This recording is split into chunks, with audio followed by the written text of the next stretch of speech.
And what you could call, I guess, the beef of the NBA, which Jimmy Butler says has officially died. I don't know if it has yet. That remains to be seen. But it's going to be the fourth seeded Indiana Pacers against the fifth seeded Miami Heat. Weren't these teams just flip flop the other day? Wasn't like Miami 4 and then Indiana 5? What, crazy how much a few days in Orlando can change things.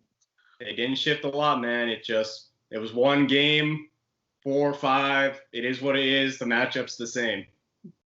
All right. So looking, I want to start with the Pacers because I feel like, not only the fact that they're in the fourth seed shocked everybody, but I feel like they're a team that when the Eastern Conference is talked about, everyone looks at, the rightfully, Milwaukee, Boston, Toronto, Miami's good, Philly, without injuries could be good. But this Pacer team doesn't get talked about. And they have a lot of good, reliable players, Sabonis, unfortunately, he's out. He won't be in this series. But you still have Oladipo working his way from injury. You still have Malcolm Brogdon, a good player from, he came over from the Bucks and he's been playing very well. Miles Turner is still a reliable big man. And you have one of the breakout players of the bubble in Mr. TJ Warren, who opened the bubble with a 53-point game. Let's not forget that was one of the highest scoring marks of the season. So, I look forward to seeing, how competitive this series can be. And then Miami's not no slouches, They brought Jimmy Butler in to, continue that Heat culture that Dwayne Wade had there before he retired. And they have some really good young players, Kendrick Nunn, Duncan Robinson, that guy, from, the people that don't know him or followed him in college at Michigan, that man can shoot. He can shoot the ball. And Tyler Hero is a steal in the draft. I said this when Tyler Hero was drafted. No one will believe me, but on recording, I'm saying this now that I called when Tyler Hero was drafted because I was there for the pick. That's my team. I watched the pick and I was very happy about it.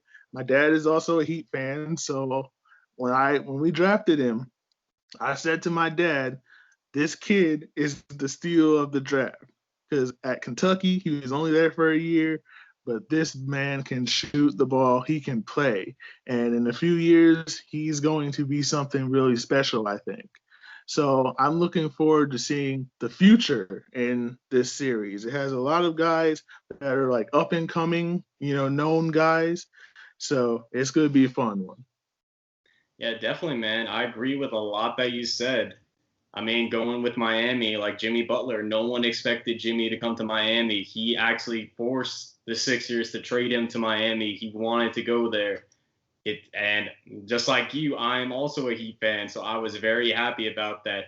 Dwayne Wade was recruiting Jimmy Butler all the way to when he was with the Bulls that one year. So it really resonated with Jimmy after Dwayne Wade's final game to come to Miami.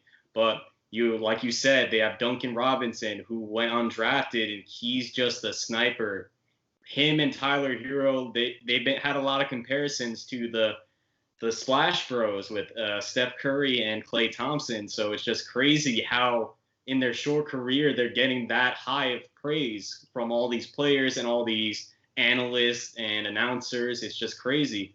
But we also forgot to mention the most improved player, potentially. I'm not trying to jinx it, but Bam Adebayo. This man, he was talking with Dwayne Wade and said that he was going to win most improved player. He said he was going to get, what was it, 10, 15, and like 8, something like that.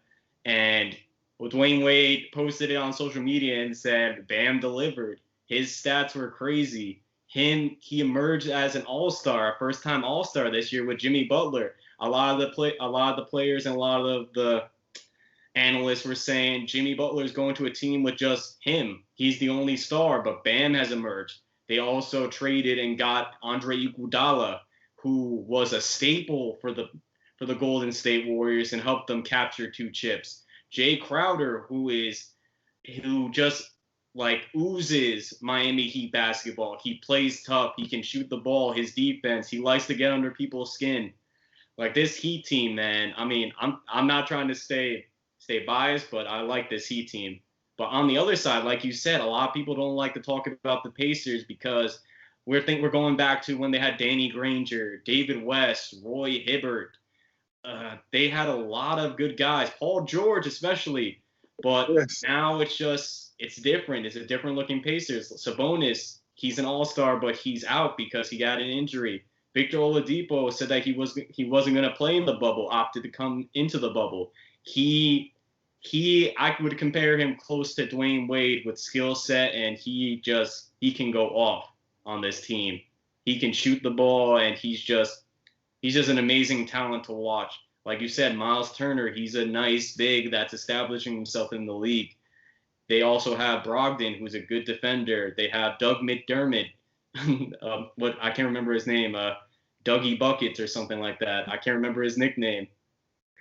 But yeah, the Pacers, man, like they deserve a lot of respect. I mean, I would have preferred the Heat getting the 4th seed, but it was just by 1 game, and at this point, seeding doesn't really matter because it's in the bubble, so there's not really home court advantage or there's no fans around.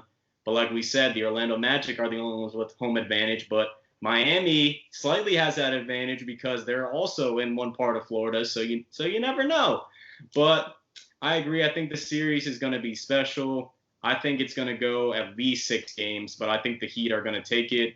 I think Jimmy Butler is just on a mission, and I mean, he's ruthless. He's charging $20 a cup of coffee in the bubble, so he's trying to get this series done quick. And maybe after the series, depending on how it goes, a little recruiting might be happening between Jimmy and Victor. He could be in a Miami Heat uniform soon. You never know. You never know, JJ. I wouldn't mind that at all.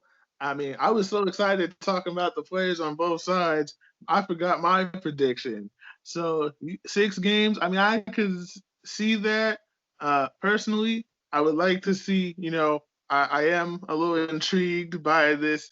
Continuation of Jimmy Butler and T.J. Warren. They saw each other 4 times in the regular season, and they're gonna see each other at least 4 more times here in the first round series. So actually, I think, like I was saying, there's a lot of, up and coming, guys or guys that are like, building their reputation, including a Jimmy Butler.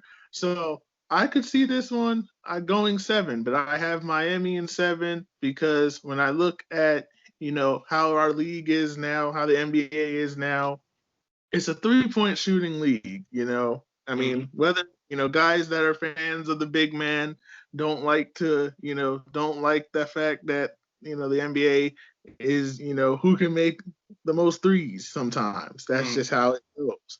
And Miami actually, by percentage, I believe, has the 2nd best 3-point percentage as a team. Like, because of all those guys that I named with Duncan Robinson and Goran Dragic and I forgot about Dragic. I can't believe I forgot him. So with all those, all those snipers that you have running around out there, if Indiana isn't getting, good quality shots back, close game can turn into, with the nature of the 3, it can turn into a 10 to 15 point blowout in Miami's favor. So I just think in a game 7, who is going to make their name in the postseason? And I think I'm expecting more in the playoffs from Jimmy Butler anyway. So I believe that I think he'll deliver in this first round and push Miami to the next round.